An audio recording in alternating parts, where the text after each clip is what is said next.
Now, first on the Western Slope, you're watching KREX5 News at 10 p.m. Good evening and thank you for watching KREX5 News this Saturday night. I'm Chance Sicklin and joining me at the desk is Jocelyn Stafford making her co-anchoring debut on the weekends. Jocelyn, it's great to have you. Well, I'm excited to be here to share local news with our community. Glad you could join us this weekend. Well, cowboy hats, guitars, and most importantly, smiles were on full display at the Grand Valley Event Center today. The 5th annual Western Slope Cowboy Gathering featured live music and poetry. Cowboy poetry and Western music filled the atmosphere for people to enjoy and sing along. This two-day event hosts a wide range of top local and national cowboy poets and Western singers, including Terry Nash, Bill Clark, and Peggy Malone, just to name a few. A live auction was also included in the event, all proceeds from the Cowboy Gathering going to the Museums of Western Colorado. For more information on Museums of Western Colorado, visit westernslopenow.com. And if you're interested in hunting in Colorado, Colorado Parks and Wildlife wants to hear from you on improving how big game hunting licenses are distributed in the state. Jocelyn, that's right. Hunters interested in big game hunting can provide their 2 cents by filling out an online 10-question form, and feedback must be submitted by November 22nd. Topics include resident and non-resident elk and deer license allocation, preference points, and weighted point systems, and over-counter elk hunting licenses. CPW says the feedback will improve the hunting license application process and balance the point systems, giving hunters a fair shot. Some high demand hunts, high demand licenses can get harder to acquire each year because of that preference point creep. And so what's the most fair way to keep that from happening or keep preference point creep in check is the way we're doing things, the best possible way. So, I mean, that's one example of the type of topics I'm sure they'll be talking about, just to make sure the draw system is operating, as fair as possible. No changes have been recommended or decided yet. CPW is offering multiple public meetings and workshops starting February, and changes will not be made until the fall of 2023. Go to CPW, the homepage, for more information. 2 years into the pandemic, less than half of Mesa County residents are fully vaccinated.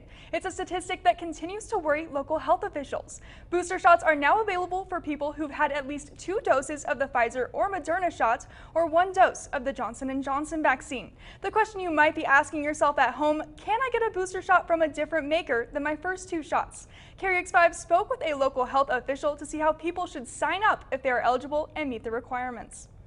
Not 1, not 2, but now a 3rd shot is available for those looking to protect themselves from COVID-19. If you're eligible, you can now schedule appointments at Mesa County Public Health or Walgreens in Mesa County. People who are eligible to get their booster shot can choose from any of the currently authorized boost or COVID-19 vaccines in the United States. So that's Johnson & Johnson, Moderna, or Pfizer. So if you got Johnson & Johnson, you can get Moderna or Pfizer, and vice versa all the way around.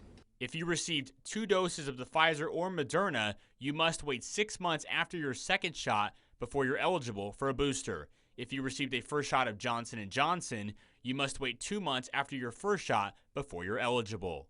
So you should get a COVID-19 booster shot. You're eligible to receive one if you are 65 years of age or older, if you live in a long-term care facility, if you are 18 to 64 years of age and you're at high risk for COVID-19, or if you are 18 to 64 years of age and are at high risk because of where you live or work. While one way to protect yourself from COVID-19 is the monoclonal antibody treatment, here at Mesa County Public Health, they say the best way to protect yourself from COVID-19 is to roll up your sleeve and get a COVID-19 vaccine. A new announcement today from Mesa County Public Health might have parents racing to book an appointment for children too. Stephanie, today Mesa County Public Health announced that children ages 5 to 11 can receive their COVID-19 vaccine shots via appointment only online. How should parents go about scheduling their kids' appointment? So you can schedule your appointment on our website, health.mesacounty.us. Stephanie, secondly, what can parents expect when they do bring their children in for their vaccine? So after you fill out our scheduling, you'll do your consent forms and things like that there, so you're all ready to go once you enter our building. One thing to note is parents and guardians do need to accompany their child during the vaccine since they are obviously minors, right? And then when you get here, we will actually take you into a personal room so you can have just an easier experience with your child. In Jocelyn, with booster shots going into the arms of many Americans, new COVID-19 cases are steadily increasing here at home on the Western Slope, averaging nearly 100 new cases each day, according to the most recent data posted on Mesa County's public health data dashboard.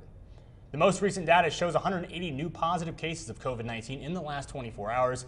This brings the 2-week case count to over 1,400. 49 people are currently hospitalized with the virus, and the county's rolling 7-day positivity rate is at 9.7%.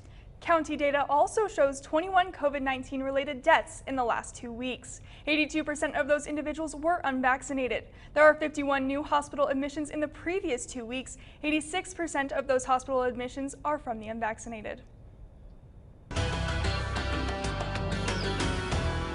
And with booster shots available for children ages 5 to 11, kids at the Denver Zoo not only got to see their favorite animal, they also had an opportunity to roll up their sleeve. Connor McHugh has more from Denver. The zoo says more than 700 doses were administered throughout today's clinic. The large majority went to children, but some adults did get their booster shots as well. This event comes just days after the CDC formally recommended children ages 5 through 11 get vaccinated against COVID-19. Now this is just one of many kid-friendly clinics scheduled in the near future. Others will be held at the Pueblo and Cheyenne Mountain Zoos, Children's Museum, libraries, and other popular locations.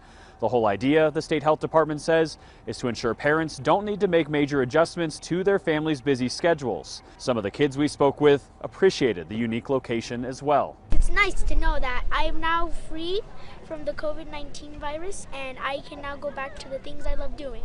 Walking in a park, whether that be rocking, running, bicycling. I can go back to doing that knowing that I am safe from COVID-19. Any children who received their first dose here are already scheduled for their second one. In Denver, Connor McHugh covering Colorado First.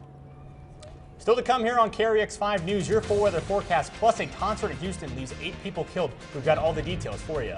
And in sports, it's playoff season here on the Western Slope. We've got highlights from 2 big games coming your way. We'll be right back.